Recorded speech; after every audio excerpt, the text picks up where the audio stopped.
Subscribe कीजिए मेरे channel maths with पूजा को और बेल आइकन को दबाना ना भूलें, जिससे आप मेरे मैथ लेक्चर्स को सबसे पहले देख सकें। मेरे वीडियो लेक्चर्स को शेयर कीजिए। Thank you. Hello students, welcome again. आज के लेक्चर में हम एक्सरसाइज 13.1 के कुछ एग्जाम्पल्स करेंगे और ये है बेटा एग्जाम्पल नंबर 4। 3 एग्जाम्पल्स तक हम अपने प्रीवियस लेक्चर्स में कवर कर चुके हैं। हम कर रहे हैं बेटा आजकल कंडीशनल प्रोबेबिलिटी, और कंडीशनल प्रोबेबिलिटी की डिटेल मैं आपको अपने प्रीवियस लेक्चर्स में बता चुकी हूँ। और भी जो डिटेल आएगी, कुछ रह गया होगा तो मैं यहाँ आपको इस एग्जाम्पल में एक्सप्लेन ज़रूर करूँगी। In a school there are 1000 students out of which 430 are girls. देखिए, एक स्कूल में 1000 बच्चे हैं जिनमें से गर्ल्स और बॉयज़, तो भाई 430 हमारे पास गर्ल्स हैं। इस स्टेटमेंट में हमें कहा गया है। आगे देखते हैं। It is known that out of 430 10% of the girls study in class 12th। देखो, यहाँ लड़कियों की ही बात चल रही है, लड़कों की तो बात चल ही नहीं रही है। फिर भी अगर आप चाहें तो भाई यहाँ पर बॉयज़ की स्ट्रेंथ निकाल सकते हैं। 570 हमारे क्या आ जाएंगे, बॉयज़ आ जाएंगे। 430 गर्ल्स है, 570 बॉयज़ हो जाएंगे। बट हम यहाँ देख रहे हैं कि स्टेटमेंट में कहीं भी बॉयज़ मेंशन नहीं है। हमें क्या कहा गया है कि it is known that out of 430 10% of the girls study in class 12th। 430 में से 10% लड़कियां 12वीं क्लास में 12th स्टैंडर्ड में पढ़ती हैं। व्हाट इज़ द प्रोबेबिलिटी, अब ये ध्यान देंगे, what is the probability that a student chosen randomly studies in class 12th given that the chosen student is a girl। Given that जहाँ भी आ जाता है बेटा जी, वहाँ हमें क्या करना होता है, कंडीशनल प्रोबेबिलिटी निकालनी होती है। सबसे पहली शर्त तो यही है कि आपको स्टेटमेंट अच्छे से पढ़नी है। तो कुल हमें क्या समझ में आया स्टेटमेंट में कि 1000 स्टूडेंट्स हैं जिसमें से 430 गर्ल्स हैं। अगर हमें बॉयज़ की ज़रूरत हो तो हम कैलकुलेट कर सकते हैं कि वो 570 हैं। क्लियर। इससे आगे क्या कहता है स्टेटमेंट में कि भाई 430 की 10% हम आसानी से निकाल सकते हैं। 430 का 10% 43 बनेगा। अभी मैं करके भी दिखाऊंगी आपको। वो लड़कियां हैं जो 12th में पढ़ती हैं। क्लियर यहाँ तक। आगे क्या करना है, what is the probability that a student chosen randomly. कोई एक स्टूडेंट चूज किया पूरे स्कूल में से एक स्टूडेंट हमने चूज किया, स्टडीज इन क्लास 12th, वो 12वीं में पढ़ता हो। इस बात की क्या प्रोबेबिलिटी है, given that the chosen student is a girl, जबकि हमें ये दिया गया है कि वो एक लड़की है। अब देखिए, हमने जो आइडेंटिटी की थी, ये ध्यान देंगे, कंडीशनल प्रोबेबिलिटी का मैंने आपको जो बताया था वो ये बताया था, probability of E by F is equal to probability of E intersection F by probability of F. F वो इवेंट होगा जो हमें गिवन होगा, जो ऑलरेडी अक्कर हो चुका है। ई वो इवेंट होगा जिसकी हमने प्रोबेबिलिटी निकालनी है। तो जिन बच्चों को थोड़ा सा इंग्लिश में दिक्कत आती है, मैं उन्हें एक आइडिया दूंगी कि गिवन दैट के बाद की जो पूरी स्टेटमेंट है, स्टेटमेंट तो आपको भाई उसमें क्वेश्चन पेपर में मिलेगी ना, तो इस पूरी स्टेटमेंट को तो आप एफ इवेंट नाम दे लीजिए। क्लियर। और गिवन दैट से पहले student studies in class 12th, इसको ई नाम दे लीजिए। ई आ गया, एफ आ गया। फिर हम उनकी इंटरसेक्शन करेंगे, प्रोबेबिलिटी निकालेंगे और इस फॉर्मूला में उसको सेट कर देंगे। क्लियर। तो अब हम देखते हैं कि हमें क्या गिवन है। पहले तो उस चीज़ को नोट करते हैं, और जब आप फाइनल में करते हैं, एग्ज़ाम में करते हैं या फेयर नोटबुक में करते हैं, तो वहाँ हमें बड़ी सफाई से करना है। ये सब हम सिर्फ अपना अंडरस्टैंडिंग के लिए कर रहे हैं। तो हम यहाँ लिखेंगे बेटा total students in the school, या टोटल स्टूडेंट्स कितने हो जाएंगे भाई, 1000। गर्ल्स कितनी हैं, 430। पहले तो इवेंट्स को नाम दो, कोई प्रोबेबिलिटी खामखा नहीं निकालनी है। हमने अपना टाइम वेस्ट नहीं करना है बिना मतलब की प्रोबेबिलिटी निकालने में। ये 2 बातें हमें समझ आ चुकी हैं। अब हमें क्वेश्चन, यहाँ कंडीशनल प्रोबेबिलिटी लिखा हुआ नहीं है, लेकिन आप ये समझें कि आपका टॉपिक ही कंडीशनल प्रोबेबिलिटी से स्टार्ट हो रहा है, तो आपको कोई डाउट ही नहीं होना चाहिए। गिवन दैट आ गया, कंडीशन लग गई कि ये तो पहले हो ही चुका है। तो अब 2 इवेंट्स हैं, 2 घटनाएं हैं, दोनों को आप नाम दे दीजिए। Student chosen studies in 12th, 12वीं का कोई बच्चा है, उसको तो ई नाम दे दिया। तो अब हमने मान लिया let E be the event that a student studies in class 12th। Clear, पहले भी हम इवेंट को नाम दे रहे हैं, बस अभी हम कोई प्रोबेबिलिटी नहीं निकाल रहे, ध्यान देंगे। और F be the event, let F be the event, second वाला कि chosen student is a girl, be the event that chosen student is a girl. अब मेरी बात ध्यान से सुनिए, अब हमारे दिमाग में क्वेश्चन ये आएगा कि भाई ई की प्रोबेबिलिटी क्या होगी। ई हमने भाई हम यहाँ मान लेते हैं let a student is chosen randomly, आप यहाँ लिखना चाहें तो लिख दीजिए लेट अ स्टूडेंट, कहा भी गया है ना, let a student is chosen randomly. Randomly हमने कोई स्टूडेंट चूज किया तो उसका ई इवेंट तो ये है कि वो 12th में पढ़ता है और एफ इवेंट ये है कि वो गर्ल है। अब 12th में पढ़ने वाले सभी बच्चों की स्ट्रेंथ तो हमारे पास नहीं है, तो हम ई की प्रोबेबिलिटी कैसे निकालेंगे? हमारा तो क्वेश्चन यहीं पे रह गया, बिल्कुल नहीं रहा। हमें ई की जरूरत ही नहीं पड़ेगी। ध्यान दें, फॉर्मूला पे ध्यान दें, हमें एक्चुअल में करना क्या है भाई, ये ई है और ये एफ है और हमें ई बाय एफ निकालना है, तो ई की प्रोबेबिलिटी तो हमें कहीं चाहिए ही नहीं, तो हम ई की प्रोबेबिलिटी पर फोकस ही नहीं करते। क्लियर। अब हम आ जाते हैं एफ पर, F be the event that chosen student is a girl, तो यहीं से डायरेक्ट क्या आ जाएगा, एफ की प्रोबेबिलिटी क्या आ जाएगी, number of F bye number of S. F मतलब गर्ल्स, गर्ल्स कितनी है भाई 430, एनएस मीन्स सैंपल स्पेस में कितने बच्चे हैं, टोटल कितने हैं 1000, तो ये हो गया भाई 43/100। एक तो ये आ गया डिनोमिनेटर हमारे पास, भाई ये प्रोबेबिलिटी ऑफ एफ आ गया। क्लियर। अब बात करते हैं ई इंटरसेक्शन एफ की।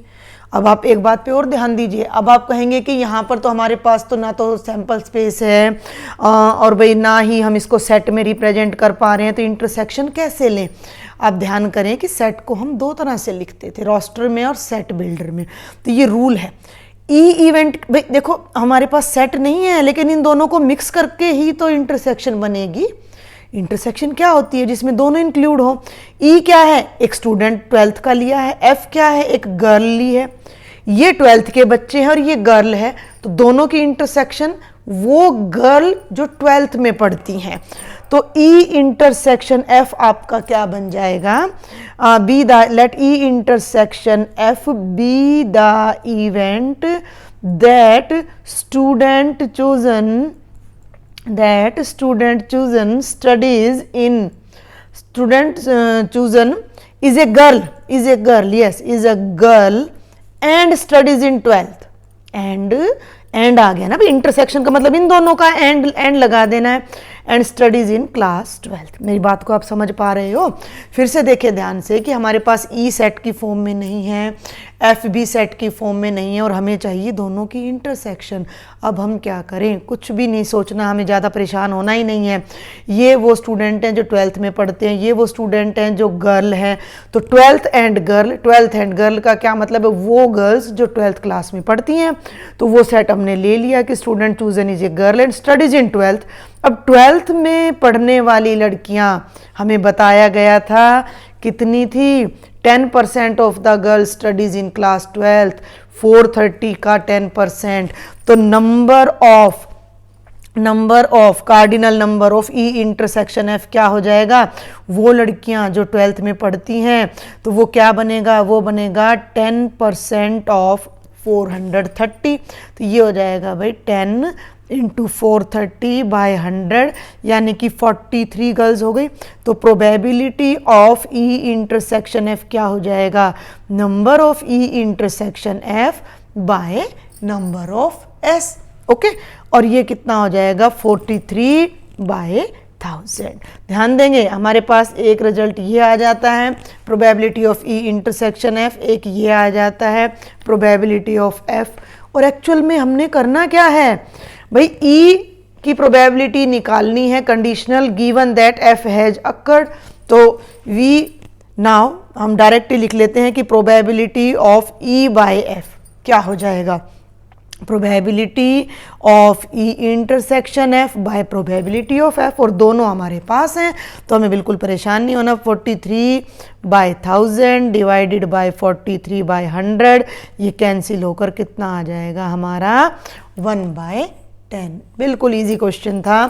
थोड़ा सा इस स्टेटमेंट में ट्विस्ट दिया गया है आपको परेशान करने के लिए कि भाई यहाँ पर अब हमें ये जो दिया गया है ना कि स्टूडेंट 12th क्लास में पढ़ता है, तो हमारे दिमाग में एकदम से ये आएगा कि 12th के स्टूडेंट्स का नंबर तो दे ही नहीं रखा, प्रोबेबिलिटी कैसे निकालें।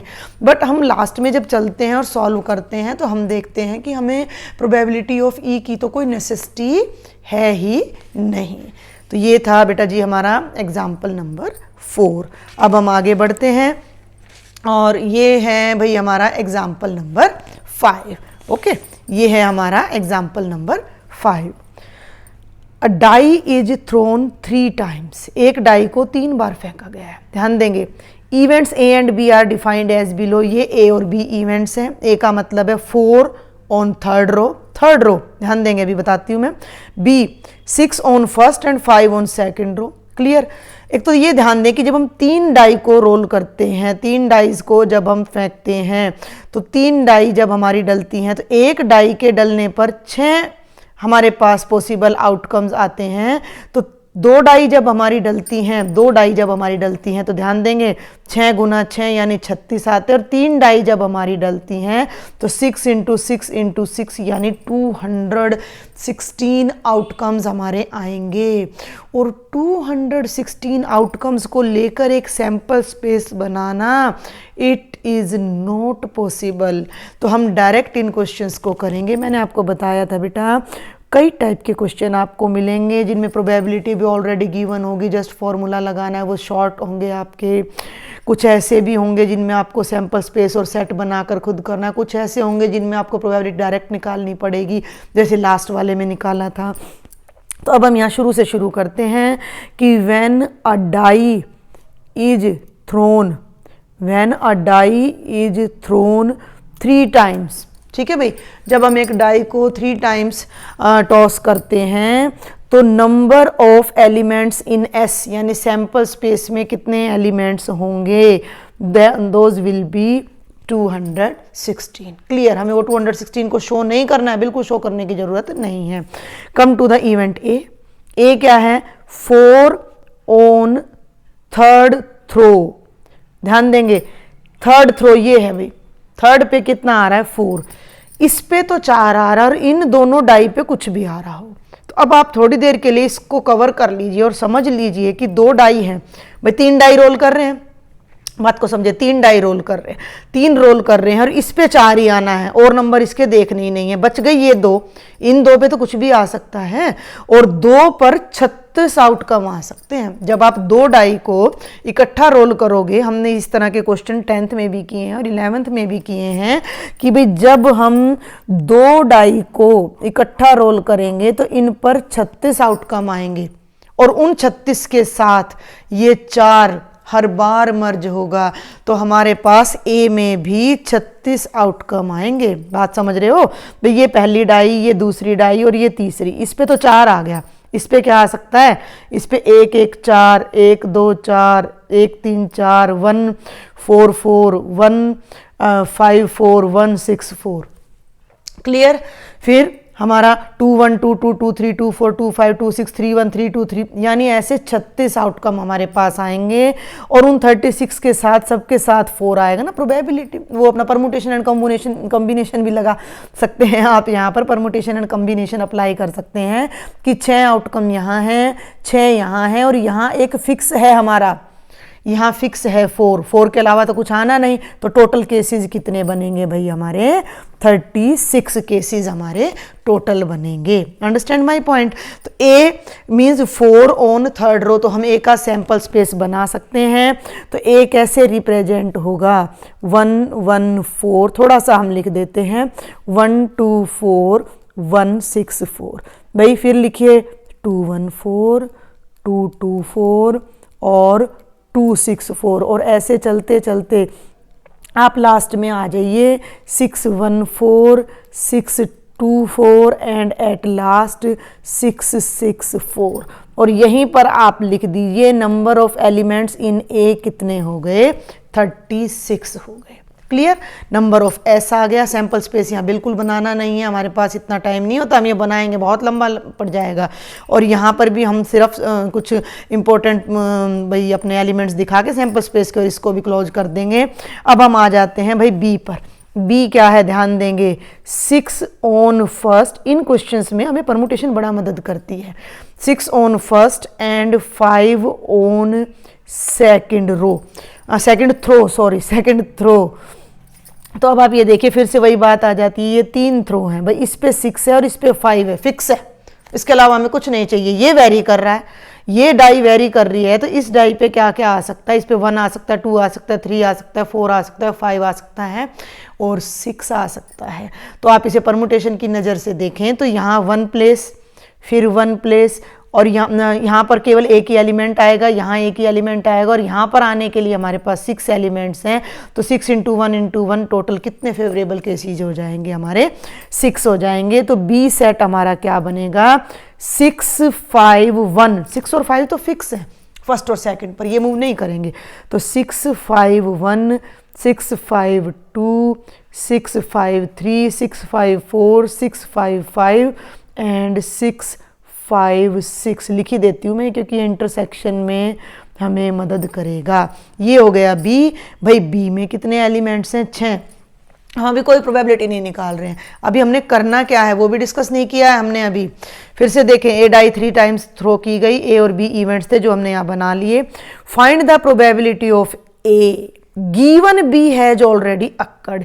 ए की प्रोबेबिलिटी निकालनी है, गिवन की जगह स्लैश लगाओ और बी नीचे आ जाएगा, यानी ये है हमारा question, probability of A by B. तो पहले ये एक बार ना रफ में अपना कैलकुलेशन कर लीजिए कि ये देखिए यहाँ पर मैं आपको बताऊं कि probability of A by B हमने निकालना है। तो हमें क्या चाहिए, हमें चाहिए probability of A intersection B by probability of B. तो भाई ये तो ए आ गया, ये बी की प्रोबेबिलिटी हम निकाल लेंगे, बच क्या गया, इन दोनों की इंटरसेक्शन। तो दोनों की इंटरसेक्शन में आप ध्यान देंगे, इसमें क्या पहचान है कि लास्ट में 4 आ रहा है और यहाँ लास्ट में 4 केवल और केवल इस एक एलिमेंट पर आ रहा है। तो दोनों की इंटरसेक्शन में एक ही कॉमन एलिमेंट है हमारा। तो अब हम लिखेंगे ए इंटरसेक्शन बी। तो बेटा ए इंटरसेक्शन बी हमारा क्या बनता है, 6 5 4, यानी ए इंटरसेक्शन बी का जो कार्डिनल नंबर है वो 1 है। अब हम निकालते हैं पहले probability of A intersection B, यानी number of A intersection B by number of S means 1/216। Clear.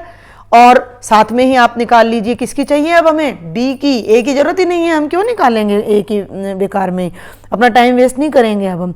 तो number of B by number of S हमारा आ जाएगा। बी में कितने एलिमेंट्स हैं भाई, 6 और टोटल कितने 216। सॉल्व करेंगे तो ये कितना आ गया 1/36। ना अब हमने फाइंड क्या करना है, probability of A by B. तो ए बाय बी की प्रोबेबिलिटी क्या हो जाएगी भी, probability of A intersection B by probability of B. Clear. दोनों की वैल्यूज पुट कर दीजिए, 1/216 बाय 1/36 रिवर्स कर दीजिए, इंटू 36/1 कैंसिल होकर 6 आ जाएगा और 1/6 will be our answer. I think आपको समझ आ रहा होगा। कंडीशनल प्रोबेबिलिटी क्या है बेटा जी, कि एक इवेंट की प्रोबेबिलिटी हमने तब निकालनी है जब एक दूसरा इवेंट ऑलरेडी अक्कर हो चुका है और उसके अक्कर होने का इफेक्ट इस पर पड़ रहा है। क्लियर। चलिए अब हम आगे चलते हैं और अब हम करते हैं भाई एग्जाम्पल नंबर 6। एग्जाम्पल नंबर 6 क्या है, अ डाई इज थ्रोन ट्वाइस। एक डाई को 2 बार फेंका गया है। मैं अभी डिस्कस कर चुकी हूँ, देखो ये आपके सामने ही है, डाई को 2 बार फेंकते हैं तो 36 आउटकम्स आते हैं। लेकिन अब ये क्या कर रहा है देखते हैं भाई। And the sum of numbers appearing is observed to be 6। और उन दोनों डाई पर जो नंबर आ रहे हैं ना उनका सम कितना है, 6 है। हम यहाँ थोड़ा सा अपना रफ कैलकुलेशन करते हैं। 6 है तो थोड़ा सा एक बार हम रफली करें, 1 + 5 6 हो जाएगा, 2 + 4 6 हो जाएगा, 3 + 3 हो जाएगा, 4 + 2 हो जाएगा, 5 + 1 हो जाएगा, यानी 1 5 2 4 3 3 4 2 और 5 1, यानी उन दोनों डाई पर जो पॉसिबल आउटकम्स होंगे वो ये होंगे। अब ध्यान दें, what is the conditional probability, ठीक है, इसकी कंडीशनल प्रोबेबिलिटी निकालनी है। That number 4 has appeared at least once, कि जो 4 है वो कम से कम एक बार आ रहा है। ध्यान देंगे, ये तो हमारा सैंपल स्पेस है, एक डाई को 2 बार फेंका गया है तो 36 आउटकम्स हो गए, और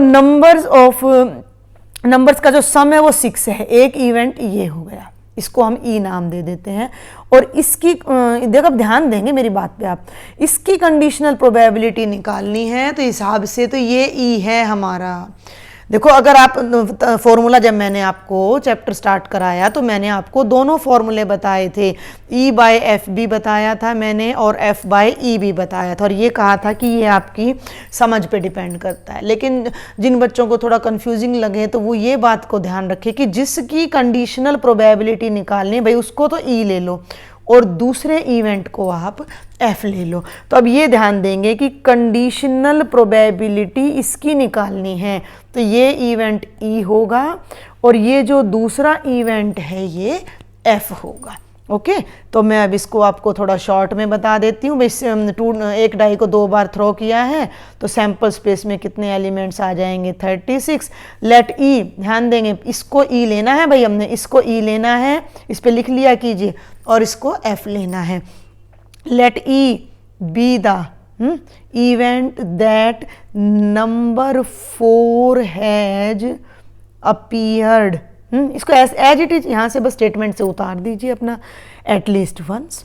तो ई का मतलब क्या होगा, डाई फेंक रहे हैं, बात ध्यान देंगे मेरी, डाई फेंक रहे हैं, डाई पे 4 कम से कम एक बार जरूर आना चाहिए, तो 1 4, भाई ध्यान देंगे, 2 4, 3 4, और भाई 4 1 4 2, ठीक है, 4 3, ये मैंने बता दिया था, सैंपल स्पेस आपको बनाना आना चाहिए। 4 5 नहीं आता है तो अब सीख लीजिए, 4 6, 4 वाले सारे आएंगे, कम से कम एक बार तो जरूर आना है। उसके बाद आ जाएगा भाई 5 4, और उसके बाद आ जाएगा अपना 6 4। क्लियर, ये हो गया। ई इवेंट कितने हो गए भाई, 1 2 3 4 5 6 7 8 9 10 11। क्या हमें ई की प्रोबेबिलिटी की ज़रूरत है? नहीं है, तब अपना टाइम वेस्ट नहीं करेंगे। अब एफ पे आ जाइए। एफ क्या है? एफ है भाई sum of numbers is 6। Sum of numbers is 6। तो क्या क्या बनेगा? ये बनेंगे जो मैंने यहाँ पर पेयर बना रखे हैं, उन पेयर्स को आप लिख लीजिए। 1 5 2 4 3 3 4 2 एंड 5 1। और अब ले लीजिए इन दोनों की इंटरसेक्शन। क्लियर? तो इंटरसेक्शन में क्या क्या आ रहा है भाई? एक ये आएगा और एक ये, क्योंकि इसमें तो केवल 4 वाले केस हम लेके चल रहे हैं। देखिए ना, ये 2 4 2 4 और भाई ये 4 2 और ये 4 2। तो हमारे दो ही एलिमेंट्स आएंगे, 2 4 एंड 4 2। अब मैं यहाँ आपको बता दूं कि F में कितने एलिमेंट्स हैं? 5 1 2 3 4 5। और E इंटरसेक्शन F में कितने एलिमेंट्स हैं? 2। दोनों की निकाल दीजिए प्रोबेबिलिटी, दोनों की आप निकाल लें प्रोबेबिलिटी।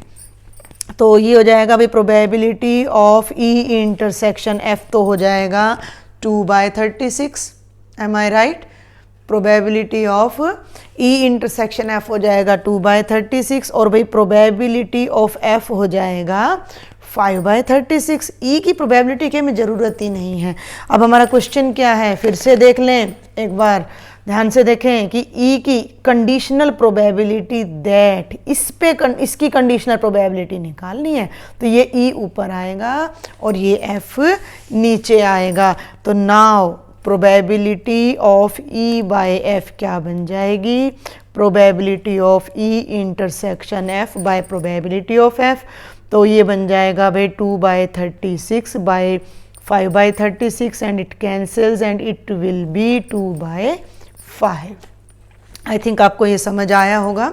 अभी हमारा एक 7th एग्जाम्पल पेंडिंग है जिसे मैं नेक्स्ट लेक्चर में कवर करूँगी क्योंकि वो थोड़ा सा डिफरेंट है। तब तक मैं आपको एक्सरसाइज के कुछ क्वेश्चंस क्विकली बताना चाहूँगी क्योंकि देखिए इतने मुश्किल नहीं है एक्सरसाइज के शुरू के 6-7 क्वेश्चंस, तो हम उनका एक बार फटाफट से हिंट लेंगे जल्दी जल्दी करके भी कैसे हम इन क्वेश्चंस को कवर कर सकते हैं। तो देखिए ज़रा एक्सरसाइज 13.1, ये देखिए बेटा जी, given that E and F are events such that probability of E, मैं यहाँ स्टेटमेंट लिख रही हूँ साथ साथ कि probability of E 0.6, probability of F 0.3, probability of E intersection F 0.2।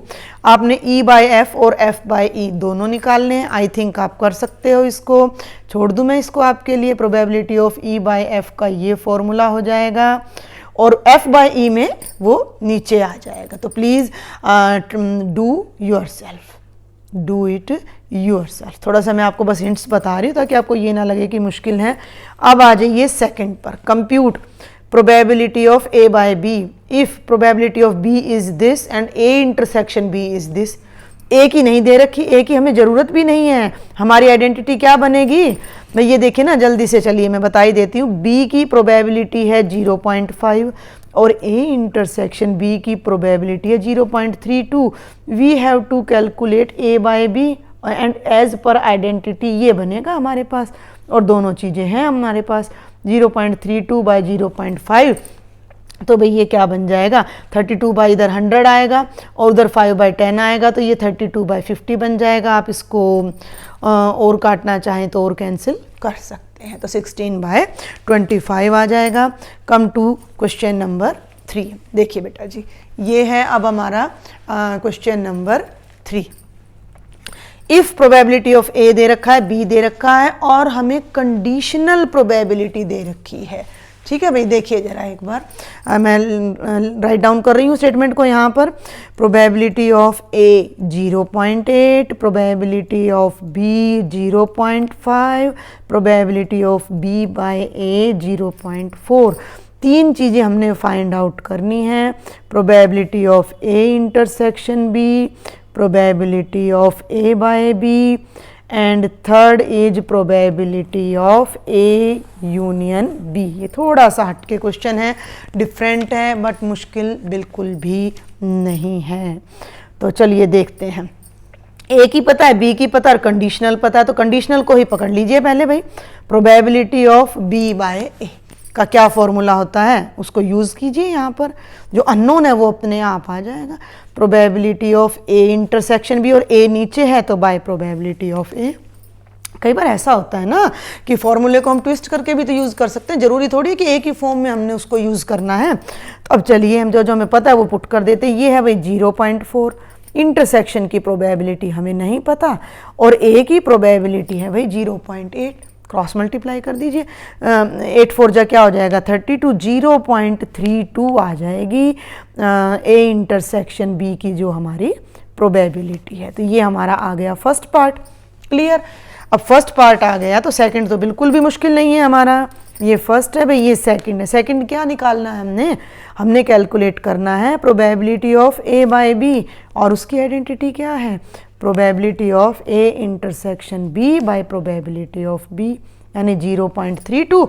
और बी की प्रोबेबिलिटी क्या है भाई हमारी 0.5। फिर से वही 32/50 लास्ट क्वेश्चन वाली बात आ जाती है ये तो 16/25 हमारा आ जाएगा। सिंपल। अब हम थर्ड पार्ट पे आते हैं। थर्ड पार्ट क्या है, ए यूनियन बी। तो इसके लिए भी मैंने जब आपको रिवीजन कराया था, जो वेरी फर्स्ट लेक्चर मैंने दिया था, उसमें मैंने आपको एक फॉर्मूला बताया था जो हमारी 11th क्लास से आता है। Probability of A union B if two events are mutually exclusive, not mutually exclusive ना, म्यूचुअली एक्सक्लूसिव होंगे तो एमपीटी हो जाएगा। तो probability of A plus probability of B minus probability of A intersection B, क्योंकि अगर ये एक्सक्लूसिव होंगे तो इनकी इंटरसेक्शन एमपीटी हो जाएगी और ये 0 हो जाएगा, तो नॉट म्यूचुअली एक्सक्लूसिव। तो अब ये देखिए सब चीज़ें हैं हमारे पास। ए है, ए की प्रोबेबिलिटी है 0.8, बी की प्रोबेबिलिटी है 0.5 और इंटरसेक्शन की अभी तो फाइंड की है, ये रहा 0.32। 0.32। तो ये बन जाएगा भी 8 और 5 13, तो 1.3 माइनस 0.32। इसको सब्ट्रैक्ट करने के लिए भाई 1.3 है, यहाँ 0 लगा लीजिए और 0.32, तो 8 9 एंड 0। ये आंसर आपका ऑलवेज 1 से लेस आना चाहिए। ये भी आंसर है, ये भी आंसर है और ये भी आंसर है। तो I think it's very easy question, you can do. और अभी जो फोर्थ पार्ट है वो भी मैं बताऊंगी आपको साथ में ही। फोर्थ क्वेश्चन क्या है हमारा, ये देखिए। हमें फाइंड करना है ए यूनियन बी, तो हमने निकालनी है, फाइंड आउट करनी है, क्लियर। और हमें गिवन दे रखा है कि 2 times of probability of A is equal to probability of B is equal to 5/13 and probability of A by B is 2/5। देखिए क्या कोई ये क्वेश्चन है, बिल्कुल भी नहीं, बहुत आसान क्वेश्चन है, सिर्फ आपके लिए थोड़ा घुमा दिया है। A की प्रोबेबिलिटी का डबल 5/13 है और B की तो है ही 5/13। तो यहाँ से क्या कंक्लूजन निकलता है, 2 टाइम्स प्रोबेबिलिटी ऑफ ए 5/13, तो 2 को नीचे ले आइए, तो ए की प्रोबेबिलिटी क्या हो जाएगी 5/26, और भाई बी की प्रोबेबिलिटी क्या है 5/13।